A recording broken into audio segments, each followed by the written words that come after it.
deal with it? You know, of course it's gonna first affect me, you know, a specific way. Like I'm saying, for instance, now that I'll be a person who has daddy issues, I'm looking for a father and a partner, or I'm a person who's very disrespectful all of a sudden and people don't understand, you know, or I'm very controlling, or I overcompensate for friendships and whatever it is in my life. I'm not just me, that is just genuine, you know. So what other effects do you think, you know, how do you identify that, you know, this person, or I'm a person who's affected by a toxic parent, or someone else is affected by a toxic parent? Okay, so what I think is that being affected, the outcomes or the impact or the results of actually toxic parents is that it builds anger and bitterness with a child. Because I, for one, I would say that when I needed to be loved, you were not there. So now you just want to come at this moment. I've already built that wall on me. That what if you come and you do the same thing? You see? So I think when they say anger management, people have to really look into it. Because anger management comes from like being rejected at a younger age, being too spoiled at a young age, like no, this is, I want to also make my own decision. So that person start building bitterness with him, starting build angerness. So reaction of angerness sometimes is because they're as a result of that being neglected at a younger age. Because like once you build those walls within you, nobody can penetrate through that. And you can see that this person, it doesn't, and it's actually hard to actually go like, let's say, therapy or give somebody who has been through it, because they have to revisit their younger age. And this person is in her 30s or 40s and it's like, I have to read back then. It's hurting, but I feel like it's a very good thing to actually deal with it, because homes are broken on that. People are killed over that. Somebody can just like shoot someone over because of, you know, those things that if you go deep with, I would reflect to social work as how we do therapy in social work. So when you analyze or assess the issue, you need to go back and really know what is that person going through, how was their childhood, because some things start from back then. It was not it's not like somebody cannot just like shoot someone on the road. But most of the conversation that I had, the therapy that I have had, you would see that this person did not have a father figure, which hurt him to an extent that it got to that the only way that can they feel wanted or belonging is to do gangsterism. That's where they can join. Like So that's some of the things that you can identify it through social work. Yeah, that's true. It's actually a lot of things, but that we can talk the whole day about them. But like she's saying, things really start when you're a child. Like the effect of a toxic parent start from a very young age, and you see them, the results of them, you see them in adulthood. And that's the sad part about it, because when you're younger, you're thinking, my parent is just being loving, my parent is just protecting me, you know, and then when you're being neglected, you're like, I have to understand, maybe there's something going on with them. Then taking away that being a child and having to worry about your parents. Only when you're older and you are trying to build relationships with other people, that's when you start to realize, like, no, man, something is wrong here, because now a child who's never been loved, for the first time somebody's loving them, they're rejecting it. And then you think, they just don't love you, they don't care about it. But they do, but they don't even know how to express that, because they never learned about love at home. So they think this person just wants something from them, or they saw something, so they don't recognize love when they see it, because they've been neglected since they were children, or when they were younger. So when somebody comes to them and they think somebody's come to take something from them, for example, if you're talking to a child that has always been sexually abused, that's a language for them. So when they're older, it's something that's normal. When it happens, it's nothing big anymore. But only when they are older and maybe they meet someone who talks to them or hear a conversation like this, then they realize, oh my gosh, ever since I've been young, I've been abused sexually, you know. So you see those things when they're older in terms of how they express themselves. Some of them can express themselves, some of them can't express them. Like if you've been neglected, most parents make you feel quiet. You're just quiet, you don't talk to anyone anymore. Especially with those that are always controlled as well.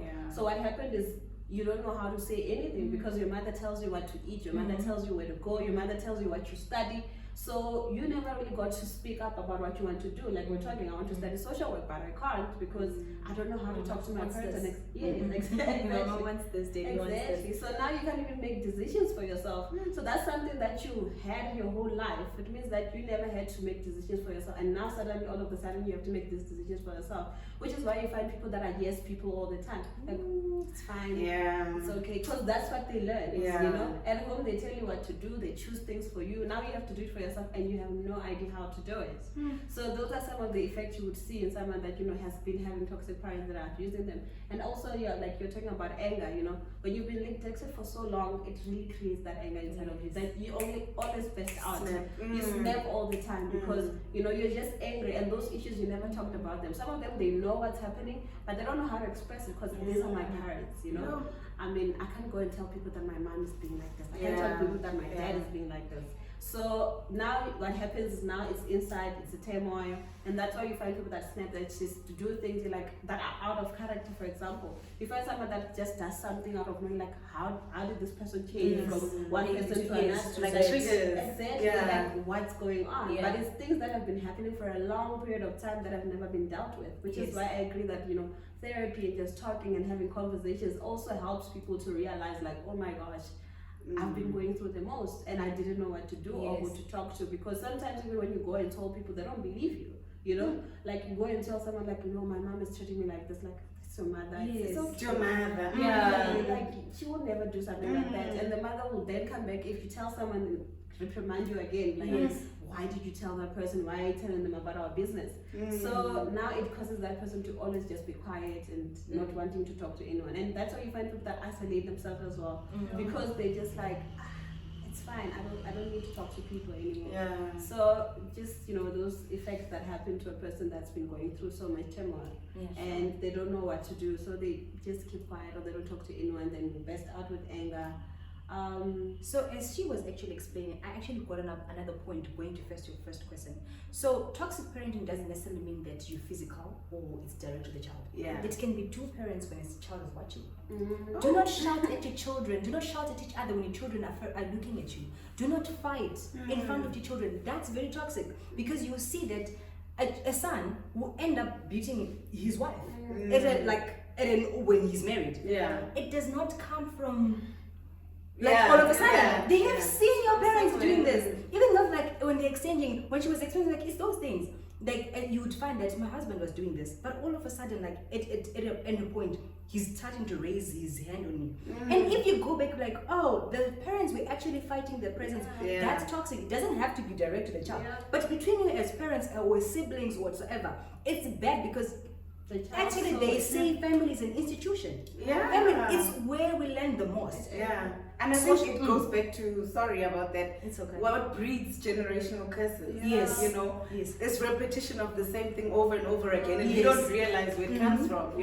You find my mom doesn't get along with the grandmother, all of a sudden I don't get along with her, and you think it's all just a coincidence, but really, as we're speaking about it, I realize how the foundation of it all really is spiritual. It still all goes back to God. If there's any place where we can learn what true love is, it's in the Bible. If there's any place where we could get the necessary wisdom or knowledge and understanding on life in general, it goes back to the Bible. It does. It's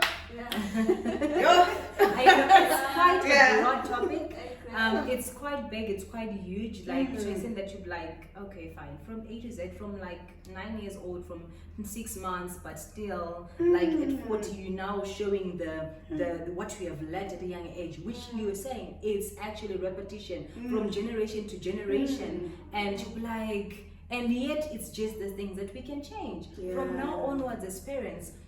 Be it that what you have done. And also one thing that I would want people to do, parents to do, ask your children for forgiveness. You just don't know how much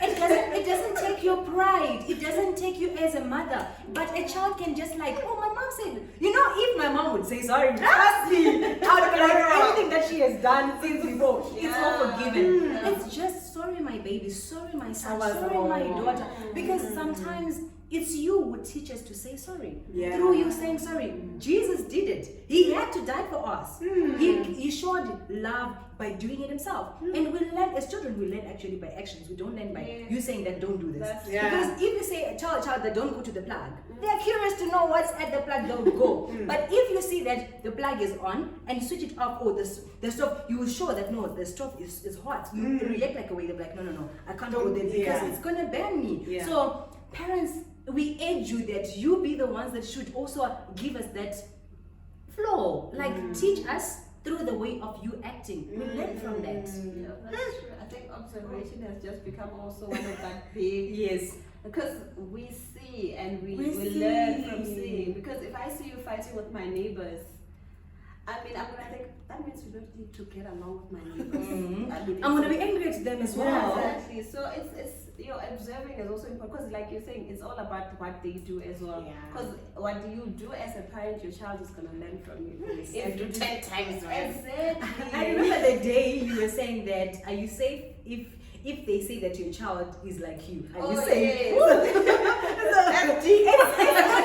It's actually not only about our parents, but even us ourselves. We can change from them. Not that we're saying that you're not good to us, but we're saying that there's some things that we're now 21st century. What you used guys to do a long time ago and what we do now, looking at the technology, it's kind of different. It's quite different. We still want to respect you in a way we're supposed to respect you, but there's some communication. You're like, my child, I need to be open to them as much as I can, as compared to you guys. You had because I kind of like hear most of the parents say that my mom used to not allow me this. Yeah.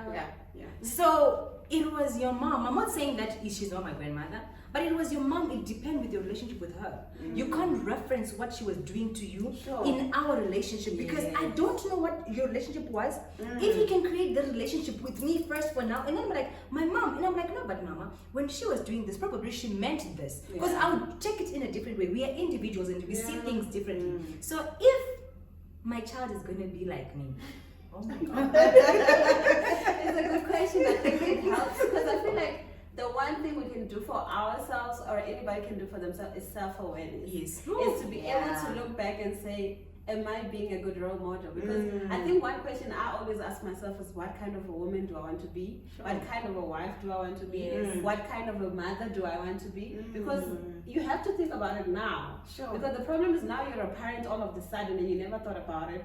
That means you're gonna do what you learned. You're gonna do what I learned from my mother, from my grandmother, from my neighbor. But if I'm intentional about it and I think about it now, when I become a parent, I kind of have a guide of what kind of a mother or what kind of a wife or whatever it is I want to be. I mean, even goes beyond as being a kind of employee or a boss you want to be. But I think self-awareness is also one important thing because I feel like most of the times the parents don't really think about that. They're not thinking, how is this affecting my child? How is my child reacting? Because most of the times the parents, I don't think they think about that. They're so self-absorbed and they're only thinking about themselves and I have to be the parent, the child must listen to me, whatever I say must go. Instead of how is this affecting my child? Because sometimes the child comes and they're depressed and it could be their fault in a certain way, but they wouldn't be thinking, how did I affect my child to become depressed? Or how did I affect my child's relationship with other people? Because they're not thinking, is what I'm doing affecting my child? Is what I'm doing making my child a better child? They're thinking, I just need to be a parent and that's it. They're not thinking, okay, if I speak nicely to my neighbors, my child is watching, it's going to teach them something, They're not thinking, if I talk to my child in a nice way, it's going to help them also just, feel loved and feel wanted, And, those are some of the effects that we have to think about, that the parent as well has a responsibility to look at themselves and say, I need to be a good parent to my child because that's a role they need to play to be a parent. But now all they're thinking about is just make sure that this child is eating or whatever, and that's it. But the emotional effect and everything is not there. And also that my image. How would people at church look at me? How would people at my workplace look at me? It's not about you, daddy. It's not about you, mommy. It's about us and me as well. So I'm starting with the man in the mirror. So start with yourself. Start with yourself. That's true, because it affects the children. And now we have to think about, I think you asked, how then do we, deal with toxic parents? Because what's happening is like, from a very small age to now, there's like a big gap. Even people in 50s or 60s, they're still dealing with toxic parents. And it's a question of how do we then go about, dealing with this? How do we cut all these generational curses or whatever, sort of like a history that has been made. God help us. It's God. It's God God. help us. It's You God. know, God Honestly. help us. It's Yeah. God. It's God. Because Sure. I think the biggest thing that you said was forgiveness. Yeah. We have to start there because now we can't do the blame game. It's too late. Yes. I mean, you're 20, you're 25, Mm. you are 30. It's too late. But the one thing that we can do is help the young ones. Yeah. Start with ourselves. I mean, like we're talking about now. We don't have kids. I think all of us don't have kids right now. It means that we have to change the regeneration that's to come to be better parents. Yes. With God. Yes, With definitely. Because I think what we've realized is that by ourselves we cannot do it. Yes. Definitely, because love is all from God, and He's the one who gives it and knows how to do it better than we can. So we need to go back to that and say, you know what, God, help me to be a better parent. I think it goes back to what I was saying, be self-aware. God, Yeah. I want to be this kind of parent. Yeah. I want to be this kind of a wife. I want to be this kind of a person. What do I have to change Yes. now? Teach me, oh Lord. Yes. So I think it definitely has to start with with us as well, in terms of like, okay, I've went through this process of having toxic parents. Yeah. And I realize it now because most of the times I think sometimes you are caught between, are my parents toxic or they're not? Are they bad parents? Or are they not bad parents? Like you don't know how to be able to respond. Like, oh, maybe it's just because the thing is it's normalized as well. So if a parent is spanking you sometimes, you're like, it's normal. But then you're bruising and you're getting scars. Then it's another level, So I think also it's defining those borders. I think we talked about the neglecting and the too much and bringing the balance in between. I think we need to start there, coming back to that balance of saying, okay, bring in that balance of saying that this parents, for you to be a good parent, then you need to bring the balance. Don't do it too much. Don't neglect your child. But come in here and have a conversation with your child. Think about what kind of a parent do I want to be. Think about how is everything that I'm doing affecting my child? Because I think you don't think about, because I understand parents have stresses, they have to bring money into the family, they have to make sure they have to deal with their husband as well, they have to deal with work. So there's so much that's going on. So it goes back to also managing your life and realizing that as much as you have so many other roles, you also have parenting. Because I think the one thing that always, for a lack of better word, it annoys me is people are like, no, kids that come from rich families have better parents and whatever not, but they actually neglect their children the most because what they do is throw money at their kids. Yes. And that's another level of toxicity on its own, because those kids are not getting the care, the love, the everything that they need. So the parents are compensating that love, that With time, money, with the yes. money. So it's that I'm saying, let's bring in the balance, and then the parents is neglecting their child. They don't even buy clothes for their child. The grant money now is being used for dyes. Or they're making the child in the first place to get the grant money.